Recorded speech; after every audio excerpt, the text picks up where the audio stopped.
Anderson, and we welcome you to our webinar today.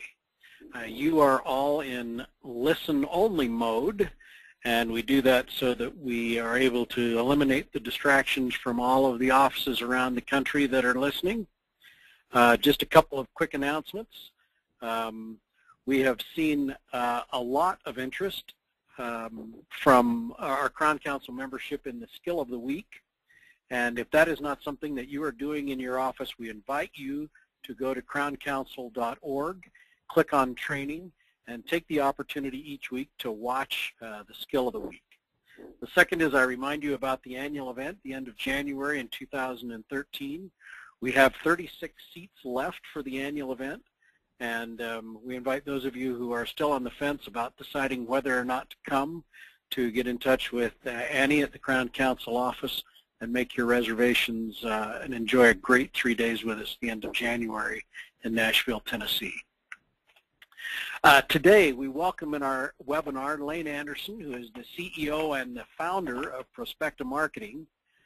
Lane has been engaged in consumer marketing and new product development for the past 30 years.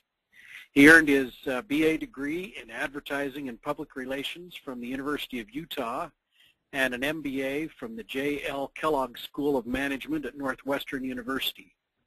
He has marketed and managed businesses inside a Fortune 500 company, helped build new consumer businesses and market them from outside for Fortune 500 companies, and built businesses of his own. All these required understanding the consumer and conducting hundreds of pieces of research that help develop effective marketing. He founded Prospecta Marketing in 2003 and later entered the world of dental marketing to help dental practices source new patients profitably through internet search. Now, he would tell you that local listings and reputation management is the most rapidly changing area of the internet search today, and increasingly important for dental practices to be aware of and manage effectively. We've asked him today to come share some insights and tips with us on how to stay on top of this increasingly competitive area in the marketing of a dental practice. So Lane, welcome. Thank you, Greg. It's great to be with all of you this morning and some of you the afternoon, and appreciate the chance to share with you some information about reputation management and local listings. It is really the most rapidly changing area on the internet, and I hope that we get done today. It'll give you some helpful information on how to manage this effectively for your practice and be able to establish a good solid reputation online. Start first with a little bit of information about local listings, and then we'll talk more specifically about the reviews that are attached to those local listings and how to effectively manage those. What are local listings? These are directory listings that show up in the major search engines and have become increasingly important for a couple of reasons. They are often included in the search results when there is a local search that's done, as it is here, you can see, and then provides a link to those local listings. So that's added some importance. It's also increasingly the basis for a lot of mobile searches that are increasingly being done, and many of those are being done by your existing patients who are looking to find your address or phone number, and so helpful to be sure that you can be found. There are 4 primary locations that are of most importance, and the 3 major search engines, of course, are at the top of the list, Google Maps being the most important, which is now kind of morphed into Google Plus Local, and certainly the largest share online and the most important. Yahoo Local would be second, given its market share, and then Bing Local. Yelp is one that we have recently, as a company, have added to our primary list, simply for 2 reasons. One, the new iPhone uses Yelp now for search results and references that in Siri. And secondly, Bing is now starting to access some of those Yelp results, so they've become more important. For sure. Just give you a quick view of what these look like if you haven't been online recently and looked at them. Google Plus local listings show with a big map on the right and then the listings on the left. This is what a listing now looks like, a little pared down a little bit from what it has been historically, but provides a lot of opportunity to share information about the practice. Yahoo Local, again, fair amount of opportunity to provide information, but a lot of other information on the listing. You see there's a little more room there to add some specific information about the practice. Bing Local looks like this, a little larger, a little smaller map, more room for the listings. A local listing looks like this, and you can see they provide opportunity for a lot more information on the page about the practice, hours, payment methods, those kinds of things. This is what a Yelp listing looks like, and the listing itself. You can see what that looks like. So in addition to that, there are some other sites that provide opportunity for reviews, health grades, more professional health orientation. Angie's List, unique in that it requires a subscription to belong and access that information. It is free to list that. And then Yellow Pages distributes to a lot of other sites beyond their own. And then there are 4 others that we pay attention to that are good for acquiring reviews: Super Pages, Merchant Circle, Insider Pages, and City Search. So that list, if you were counting as we went through, there are 11 on that list that we consider to be worthwhile and valuable. There are some others that in various markets might have some value. One of those is Dr. Oogle, that sometimes has some traction in certain markets that can have some value, but these tend to be of pretty good value across the country. So how important are these local listings now? About 2 years ago, this was a very sleepy area with very little attention paid to it. Today, in a survey that was done by the Pew Organization last year, 80% of Internet users search for health information online, and the most common searches are being done for doctors, dentists, and healthcare professionals. So it has become, Internet has become a very valuable place that people go to find information, and how rapidly that is changing. You can see here a survey that was done looking at search behavior over the last, how that has changed over the last 2 years. And you can see right here in this area we've got circled that doctors and dentists experienced a 6% increase in online searches that were done. You can see that aside from restaurants and cafes, many of these experienced a decline in the amount of search that was being done. Doctors and dentists are experiencing an increase. More compelling was this, an 11% increase in the number of people who read online reviews for doctors and dentists. Notice that there's been a significant increase in restaurants and cafes, not surprisingly.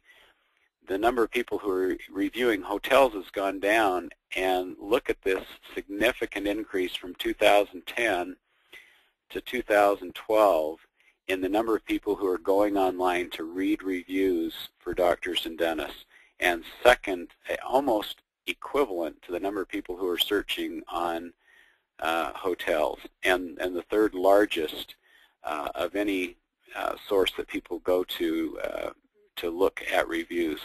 So needless to say, this is becoming a very significant area for us to pay attention to, and one that people are reading those reviews that show online.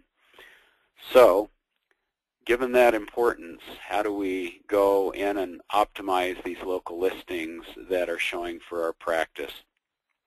Here's just to give you an idea of the difference between a non-optimized listing, nothing done to it. This is kind of small, but the name you'll see here, note how this is listed, Roseland Medical Imaging. This is a doctor's office. And you'll see as we look at some of the other listings that it's completely different. Here is a listing that has been optimized. And just looking at the overall listing, you can see how much more information is here.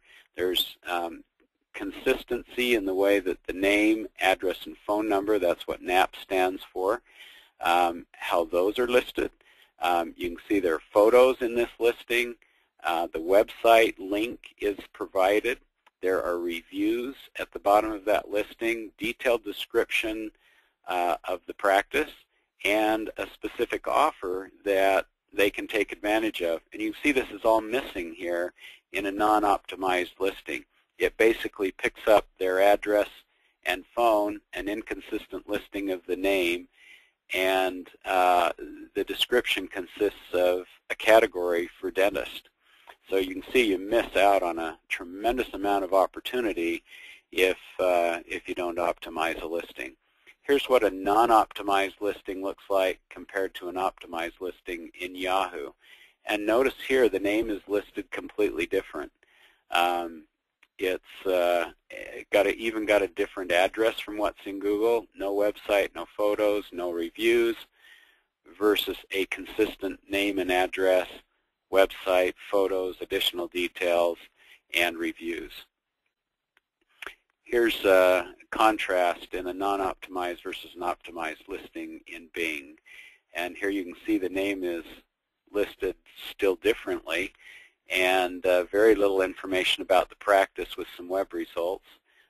Here you've got a picture, hours, payment methods, address and phone, website, description, a lot more to help your patient or initial prospects find out about your practice. Here's what one looks like in Yelp, and you can see again listed still differently on a non-optimized, and what a difference. The name's backwards in this one, different phone from Yahoo and Google, different address. And how does that happen? Well, these search engines all pull from different sources and databases. And so depending on how that name has been listed in that source, it will, if you don't go in and manage it, then it'll just pull from those databases and post whatever is there.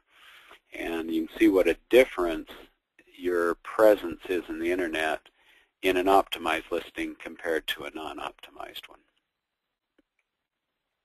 So what content's included in a local listing? Your practice name, and that needs some attention to think about how do I want that practice listed.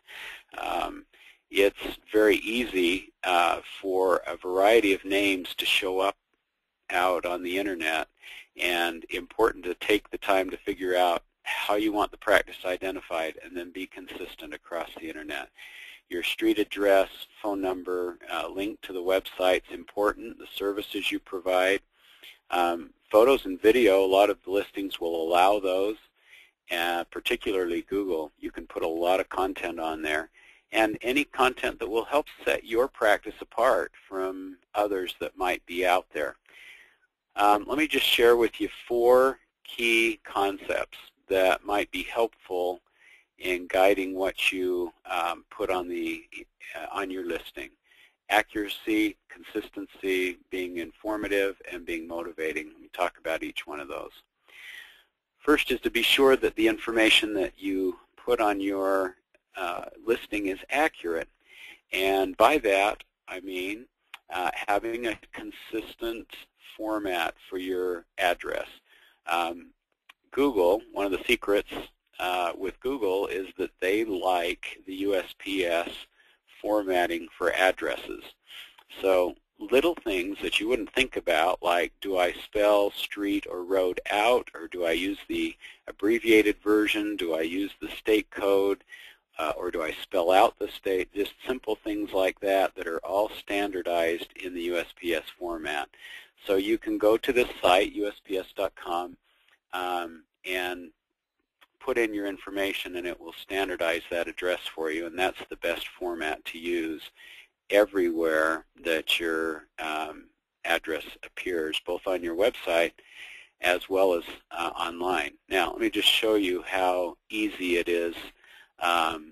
Secondly, when you consider consistency, how easy it is. This is just a doctor's listing that we looked at across 6 different listings, and as you look at this information, every single listing of this doctor is different across those 6 listings. There isn't consistency in any one of those in how their name is presented to the consumer.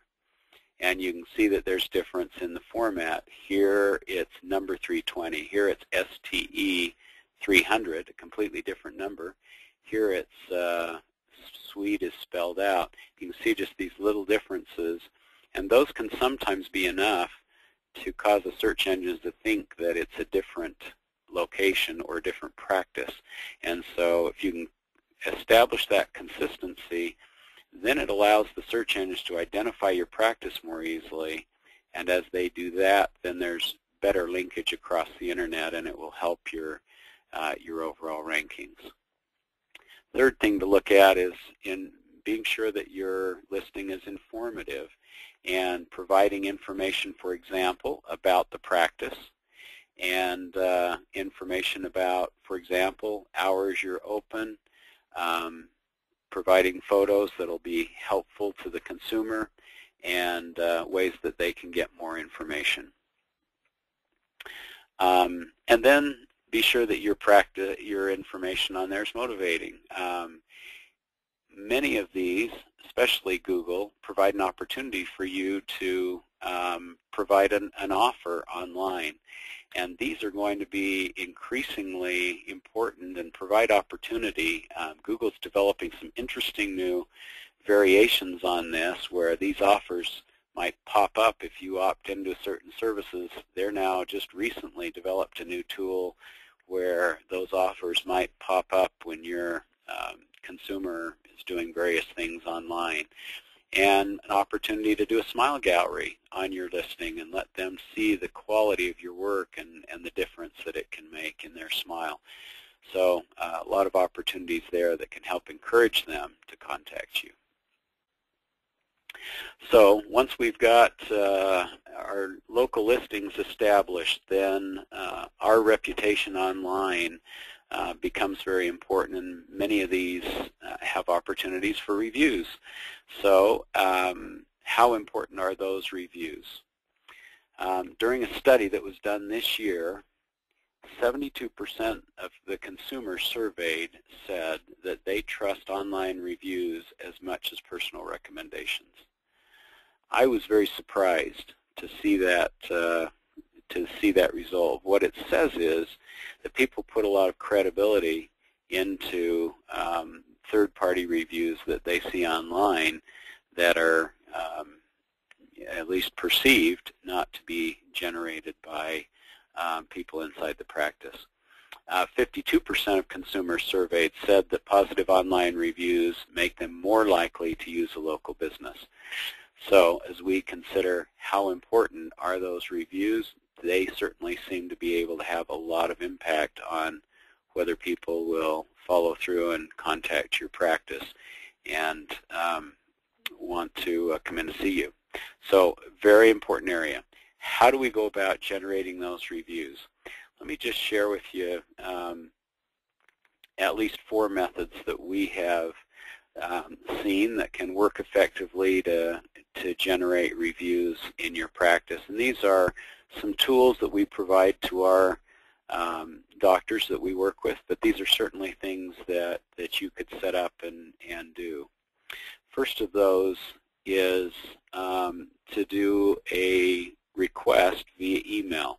This is an email template that we've set up for doctors we work with, and you simply put together an email that invites them to write a review, and within that you put a link to the place where you'd like them to go to write that. So there would be a separate letter for Google, another one for Yahoo, might be another one for Bing. Depending on what they're most comfortable using, you could send them that email request. And the nice thing about this is it can be done right after their visit. It can provide them with a direct link while they're online to go on and write that review. It doesn't require them to have to make that type in anything. They're just working right off of this link and then can type the review in. We've used quite successfully a QR code poster, and what these are QR codes that if someone has a mobile phone, they can just scan this code, and it's set up to take them directly to your listing in Google or your listing in Yahoo, where they can write a review on their mobile device. This works very directly right now with Yahoo. With Google, it's become a little more complicated lately in that they have to have a special app on their phone in addition to having a Google Plus account. I think that that'll probably change here in the near future, but at least for the moment, this probably works better for Yahoo, maybe for Yelp, and can work for Google, but a few more hoops they've got to jump through. Another thing you can do is put some little buttons on your website so that they can just click on that and it'll take them right to the place where they can write a review. We've put these successfully on sites for doctors we work with. It provides an easy place that you can send your patients to and say, just go to our website, and there's a button right down there on the bottom right, and it gives them a way to reference those. Now, a lot of doctors, many of you probably use Smile Reminder and Demand Force, and they have a way to automate this process through their surveys. So why isn't that working now? Those of you who have been with Demand Force for some time know that about a year ago, all of those wonderful reviews that you had online in Google suddenly disappeared as Google made a change in some of their policies and began posting only their own reviews. What's happened in the meantime then with Demand Force and with Smile Reminder, it's followed suit, is they've provided that same wonderful opportunity to fill out a survey and a box where they can write a review, but all of that posts onto the Demand Force or Smile Reminder website, and rather than going onto the search engine directly. So why is that a problem? Well, if you look at a listing, you'll see that at the very, in order to get to those reviews when you're on Google, for example, here's the listing, here are the reviews underneath, and then the link to get to those reviews is often clear down at the bottom underneath all those reviews. And there aren't very many people who are going to see that nor go to it. And so having hundreds of reviews on their site is nice, but the problem is it's not in a place where people can really see them very well. And with all the changes that have occurred in Google lately, they've changed their 5-star review system now to a 3-point rating system. And you have to have about 10 reviews on Google before they will post your listing, your rating. So it's important to get these reviews directly in Google where consumers will see them. So what's the solution? There is one, and you can effectively use both of these tools, but it takes some work with them to do it. So what you need to do is redirect your patients on that survey form to provide a link that takes them directly to the search engine. And you can do this easily with your rep. I've done this with Smile Reminder, for example, and we just changed, you can actually go in yourself and do it if you want, but you might get their help. and just go in and eliminate the little text box that sends that survey to their site, and instead put some instructions on there to take them directly to Google or directly to Yahoo to write that review. And you can provide the link right in there with a little bit of instruction. So it's very doable. Smile Reminder is very flexible in their format. Demand Force, I think you can do the same thing. They're a little less willing to remove their link to their own site. So that link's probably going to stay on there, and that's not as helpful, but there is a way to do it. Lighthouse 360, for those of you who might be using them, they are starting to do this already. They have a whole listing of places that they'll send you to write reviews and provide numerous links.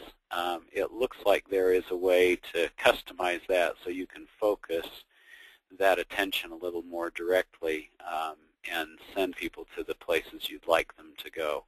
But this is not something that these companies do naturally. You have to go in and ask them to change it. And if you have questions about this, you're welcome to contact us, and we'll help give you some additional guidance on that.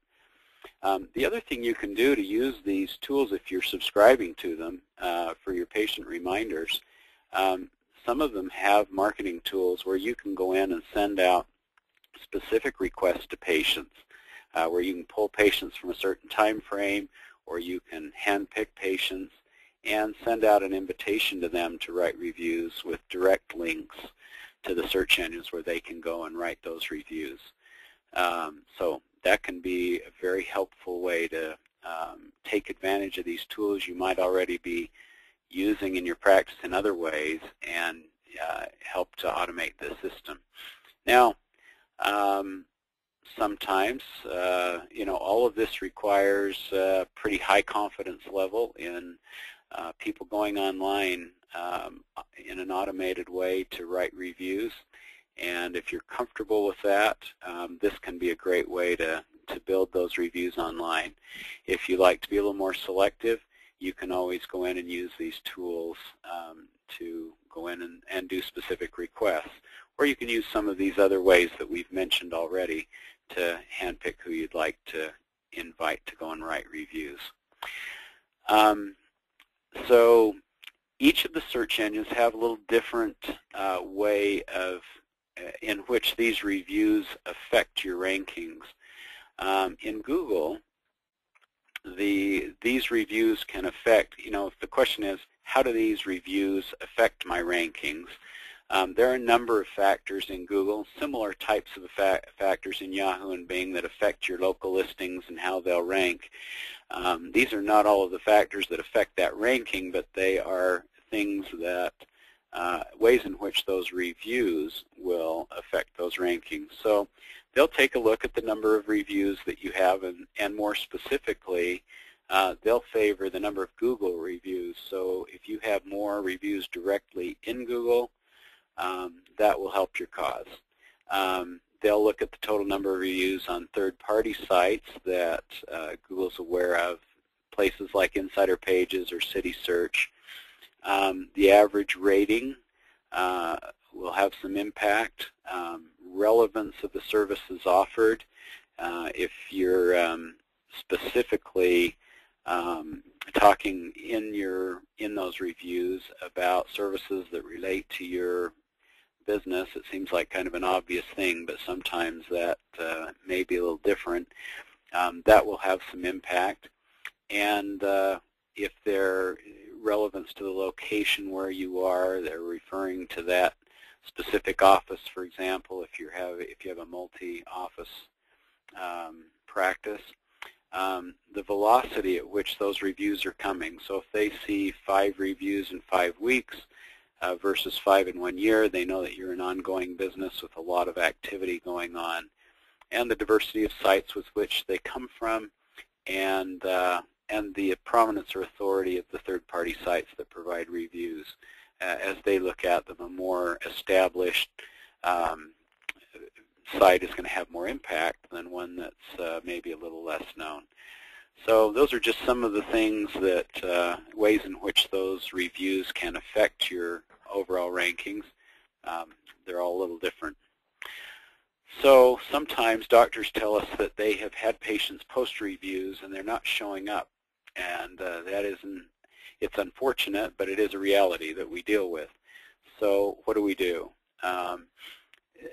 Google and Yelp in particular have some pretty advanced filtering systems that they use to try and ensure that they're getting accurate, real reviews. They're not foolproof, but they do some filtering, and sometimes they don't quite get it right. And probably the place we've heard the most complaint is probably with Yelp. They have a very complex filtering system. They'll filter out reviews that they see multiple reviews coming from the same place, and they don't delete the reviews, but they often put them in a filtered reviews section. So Yelp is probably a little more restrictive than most in how their reviews are posted, and they tend to favor reviews that come from more established users on their site, and it's possible for both positive and negative reviews to be affected, but sometimes they don't always get it right. So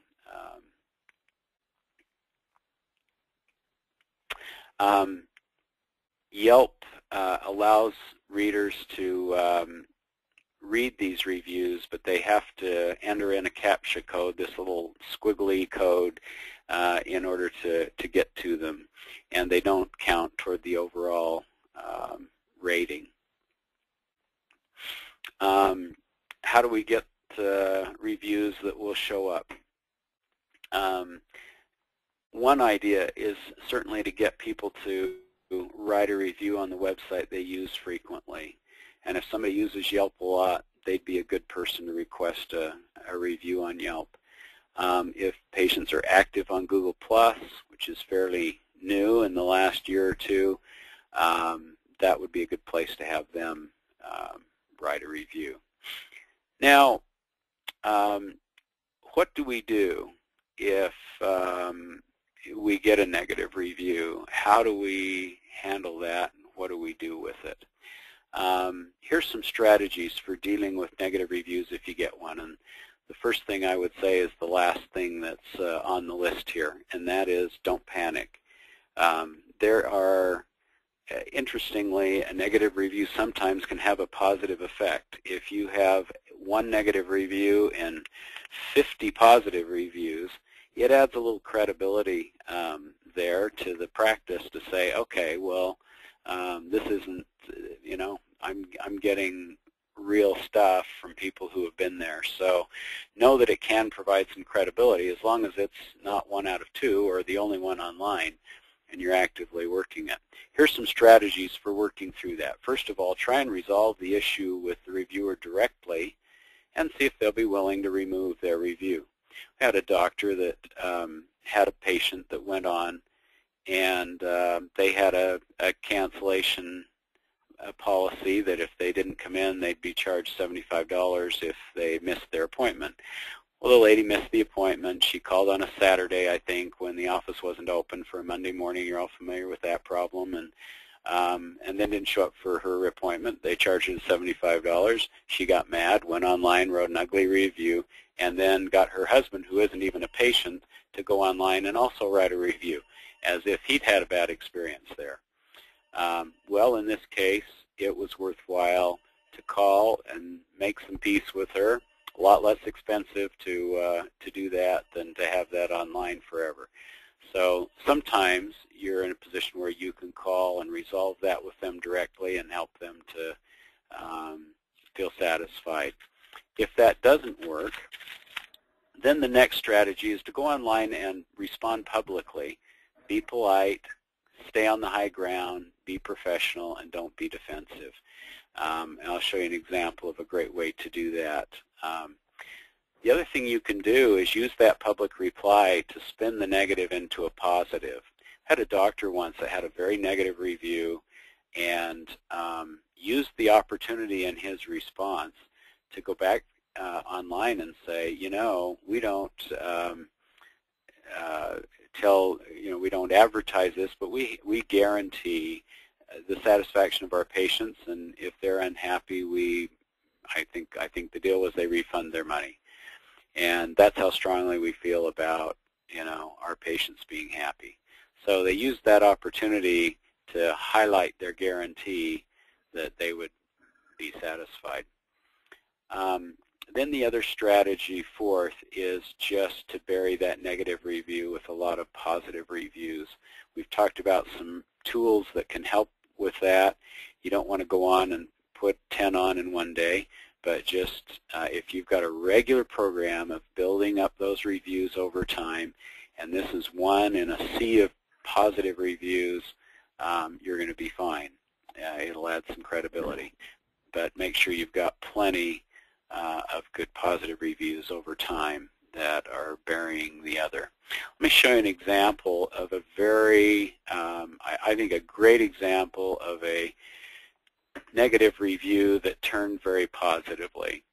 Now, if you avoid reading the bottom for a minute, and you read the first part of this review, and it says, this occurred at Hammond and Ellis, and you know, she talks about the great internet that she saw, the website, and made an appointment, wanted to get in, and wow, you know, an hour and a half in the office, and very little. She talks about how difficult it was in the office, and that she didn't spend much time and felt like it was a big waste of time. Well, you read all that and you go, wow, you know, that sounds like a pretty rough day at the dental office. Well, there's a lot of the story that wasn't told here, as is often the case with negative reviews. So look how the practice responded to this. It's always high priority in our practice to take care of people like they're members of our own family. So first of all, you know, we've taken the opportunity to spin the negative to a positive and talk about the practice philosophy. This includes little to no waiting for appointments, quality time with the doctors, and the highest quality of dentistry. In this particular situation, we were caught off guard because this patient brought a very large dog to her dental appointment. There was a miscommunication, you know, accepting responsibility, our fault. We were not prepared to accommodate her dog in our sterile environment. Well, she didn't say anything about that in her review, of course. We feel terrible this has happened and understand her frustration. We've learned from this experience, you know, assuming a very humble attitude and apologizing, but in the process you provided some insight into this that she hasn't been straightforward enough to share. Beautiful job of turning this very negative review into a very positive response and providing a little more enlightenment to the reader as to what's going on. And you leave that, what's your takeaway? Oh, yeah, okay, well that makes sense. Sure. So anyway, there's a lot that can be done in the response to highlight what's really happened and to turn it into a positive. Well, one of the other things that's very important to do is to be sure that you're monitoring your reviews very actively. First of all, as we've talked, be proactive in generating good positive reviews, and don't wait until you're hit with a negative review to be in then response mode, because it will be somewhat apparent if you don't start generating reviews until a negative one shows up. Keep your eye on your listings and monitor what patients are saying about you on an ongoing basis. You ought to be checking that regularly. And then respond quickly to negative reviews. Don't let them sit there for a month or two before you do anything about them. Best if you can get right on it and get back to them to try and resolve it, or to do something online to respond to it. So in summary, it's important to go online and claim those local listings for your practice. Make sure that they're enhanced with the information you want to have on there. And then make sure that that information, the formatting of that information, is consistent across the web so that the search engine can easily recognize your practice. Be very proactive in generating reviews. This is a current reality in the world we're in today. Wasn't really necessary 2 years ago. In order to compete effectively, we need to be actively doing work to establish an online reputation. And then enjoy the enhanced search engine optimization that will come as a result of having well-managed local listings, and that'll be very beneficial to you. So that's what I've got to share with you right now, and if you have further questions, we're going to take a few right now. But if you have some additional questions, why, always happy to talk to you and help you with questions if you have them. Lane, we have 4 so far. Let's start with the first one. Does your patient need to have their own Google or Yahoo ID to leave a review on your listing? The answer to that is yes, they do need to have, in this case now, not only a Google account, but they need to have a Google Plus account in order to leave a listing or a review in Google, and a Yahoo ID to leave a listing in Yahoo. Those are free. They usually just take a minute to set up. But the search engines use this as a way to screen out some of the spam. It's not foolproof, but it helps cut down on some of that because they basically have to identify themselves. How about Canadian dentists? Are the listings for a Canadian dentist, are there any that are key that might be different than in the United States? Good question. Some of the secondary ones might be a little different, but Google is still going to be the primary one, and the search engines, again, are going to be the primary place where you're going to want to focus your attention in terms of both making sure your listings are accurate and that you have reviews. So I would focus primarily on the search engines as highest priority. Okay, this one is a clarification.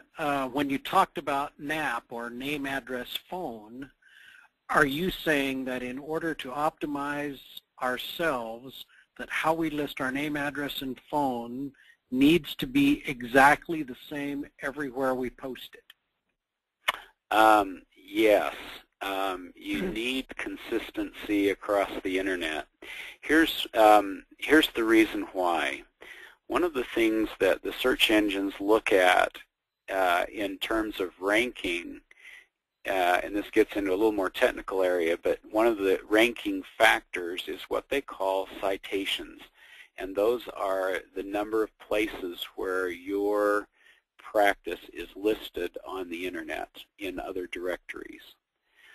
So the search engine can get pretty confused. We've got a doctor that had an imaging company down in the basement that went bankrupt and closed up and left. And they attached one of the doctors, because they were in the same building, to that same address and showed his practice. It was a partnership, but when they showed his listing, they showed the practice as closed.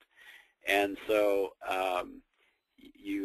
the search engines can do kind of some funny things sometimes with those, and if you make sure that you've got consistency in how that name, address, and phone number is always listed, it'll help the search engines to recognize you, and you'll avoid some of those kinds of problems that I've just referenced, but it also will benefit you in that they will see, okay, the number of citations across the internet will increase because they'll recognize your practice more readily.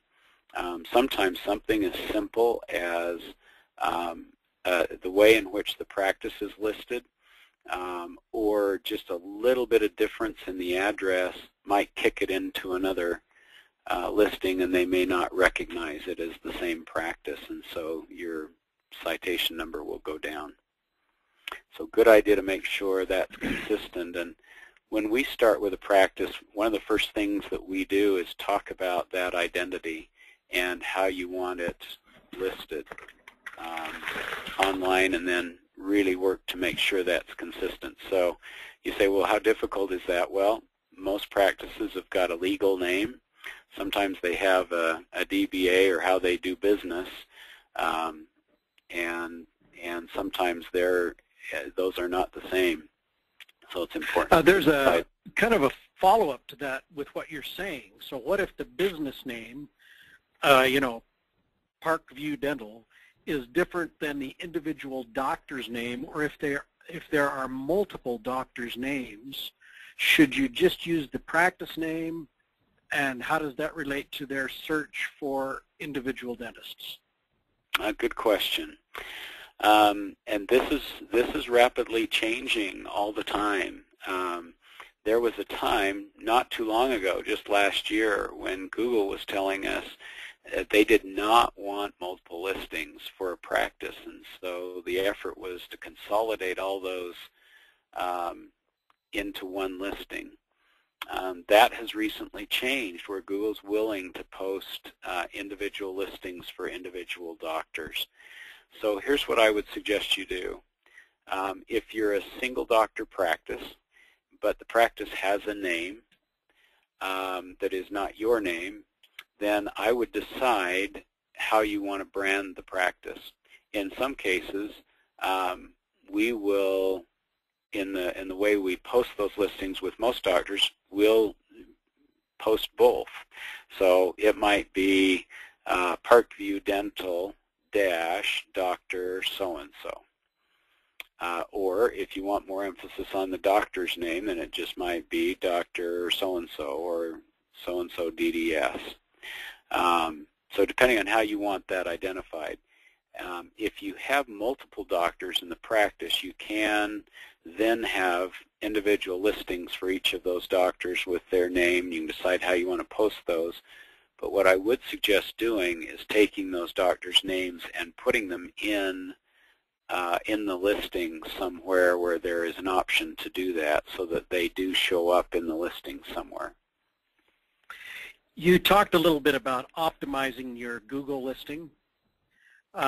Is that something any office can do on their own, or do they need help doing that? There certainly is an option to do that on your own if you'd like, and to go in and list that additional information. There is some complication to it, in that sometimes the search engines don't respond right away. There is a response cycle in that system with them. We have found with the doctors that we work with, we often have to go back to them and follow up with them, sometimes multiple times, to get things changed. So it's a little bit complicated to do it on your own, but you can. And if you've got some patience, and it takes a little bit of learning curve to learn how to work with them, we've developed access to Google where we can contact them and work with them through those issues. But it is something you can do on your own if you've got someone that will focus some attention on it. But it really does take some effort and focused attention, because you'll go on and make a change, and it may not appear online for a few weeks sometimes, and so it requires some follow-up. When we explore what we present on a Crown Council webinar, what we do is look at questions that are most often asked when Crown Council members call our office. And local listings and online reputation are clearly at the top of that list, and it's the reason that we asked Lane and Prospecta to present the webinar today. And in addition, we asked Lane if he could create some type of Crown Council program to offer to our members that would help them protect their online reputation and create local listings. And it's kind of the back end of the answer you just gave, that yes, you can do it on your own, but just like you're not out doing dentistry, maybe we ought not to be out creating our own Google listings. So if you might explain what you came up with and how they would go about accessing that. Yeah, glad to do that. Thanks, Greg. We have just recently put together a brand new package of services that we would be happy to provide to Crown Council members who would like some help dealing with this very rapidly changing area. And this will be kind of a brief overview of what's entailed with that package, but let me show you what this looks like. For those who would like some help with all of this, we'll go in and claim all 11 of these local listings that we talked about in the presentation today and go through and optimize those with your practice information. We'll put photos on there, videos if you have them. Go ahead and fill out that enhanced information on the listing, just like you saw some of those enhanced ones today. And then we subscribe to really the premier database on the internet that distributes information out to local directories, and we subscribe to that for you then and distribute your information out to 100 local directories in addition to those 11. And that provides a way for that information to be consistent across the internet. We also want to make sure that that information's consistent on your website, and so we'll format that and then we'll send that to you to send to your webmaster so that they'll make sure that that's consistent on your website as well.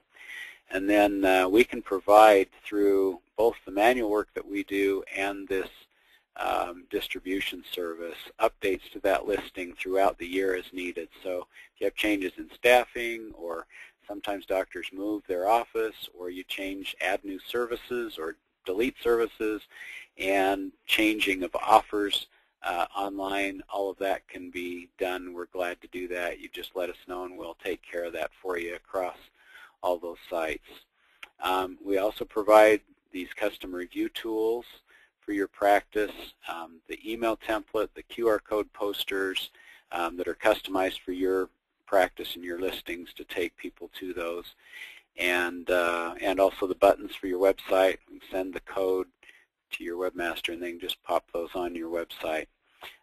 We've also are introducing a new service doing review monitoring for you, so that we will monitor those key sites and alert you whenever a negative review comes up, so that you'll know right away when that happens, and then we'll provide you with the help and counseling to respond to that negative review when it does happen. So we'll walk you through possible strategies for dealing with that, depending on what it is, and help you with that, even if necessary, helping you to draft a response to it if that's what's needed. And then we'll keep you up to date on the changes. This is very rapidly evolving, and I think this package will probably evolve as well with time as those changes occur. And then we have some optional conversion tools. We have a phone tool, click-to-call tool that we use, and have those available if you're interested in them as an option in addition to this.